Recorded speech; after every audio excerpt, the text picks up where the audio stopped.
My name is Esther Greenwood, and I'm going to tell you a story about my life, starting when I was in college.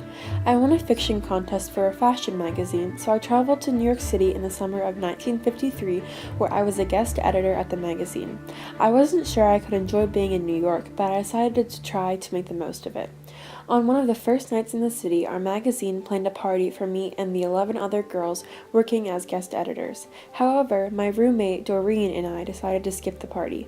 We ended up at a bar where Doreen met a guy named Lenny, and later we went back to the party at Lenny's apartment.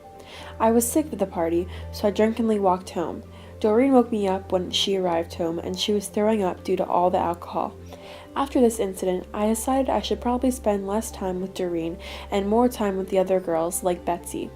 Later in our internship, the magazine had a lunch banquet for us, which obviously Doreen skipped. I would have never skipped this lunch. The food was so delicious. Most of the other girls were trying to eat healthy, but not me. I had bowls and bowls of caviar, chicken, and avocados stuffed with crab meat. Unfortunately, the crab meat was bad and we all got sick, except for Doreen, of course. After I felt better, my boss, JC, called me and asked if we could have a meeting. She talked to me about my articles, and then she asked what I wanted to do in the future. I wanted to tell her all the things I had dreamed of, traveling, studying, writing, but instead I kept quiet. I honestly didn't know what I wanted to do anymore. After this, I received a call from a boy named Constantine, a friend of Mrs. Willard's. Mrs. Willard's son, Buddy Willard, wanted to marry me. At the time, he had tuberculosis, but before I left for New York City, we went on several dates. I visited Buddy at Yale, where he went to college, and that day, one of his friends was delivering a baby. So Buddy and I went to watch this. She had to be cut open, which I hated the sight of, but I didn't tell Buddy. We went back to his dorm, and I asked him if he had ever slept with anyone. I thought he would say he was waiting until marriage, because that's what people were supposed to do, but instead, he said he slept with a waitress named Gladys. I wasn't angry that he slept with someone, but I was angry that everyone thought Buddy was so pure and perfect when he wasn't. I decided Buddy was not for me, and I broke up with him. Now, back to Constantine.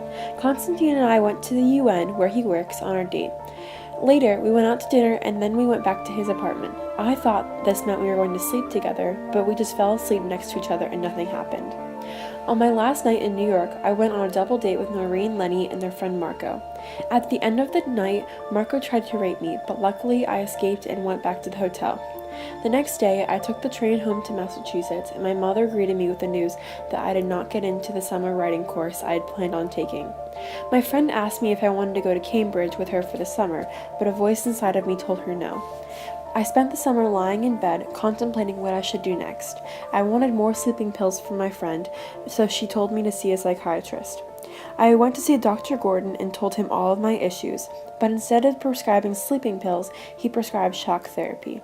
The shock treatment was the most awful thing I had ever felt, and I was sure it wasn't helping, but unfortunately, Dr. Gordon prescribed more treatments. Not long after this, I left a note for my mother saying I was going for a walk. In reality, I took her sleeping pills down to the cellar with me, took 50 of them, and fell asleep. Suddenly, as if I rose from the dead, I woke up again in a hospital. I was moved to a private mental hospital where my new psychiatrist was Dr. Nolan. I told her about the awful electroshock therapy, and she said if I had to do it again, it would feel different. After a few weeks, I was moved to a better building because the buildings became better as you recovered. Also, one of my friends from college, Joan, was joining my building. Joan told me that she was considering killing herself before she came here, which is why she ended up at the mental hospital, and she said it was worse when she saw what happened to me in the newspaper. Soon, I was closer than ever to recovery, or so I thought. One day, my nurse didn't bring me a breakfast tray, and this only happened when it was time for a shock treatment. I was so mad at Dr. Nolan, I tried to hide, but I was forced into the treatments. After the treatments, however, I felt like the symbolic bell jar was lifted and I could breathe again. I gained more privileges, and Jane did too. However, one day Joan went missing. I found out later that she had hanged herself in the woods. Before I left the mental hospital and went back to college, I attended Joan's funeral, where I realized that I'm still alive and I need to keep pushing through hard times. After the funeral, I had my final assessment with my doctors. I walked into the room prepared for what was coming next in my life.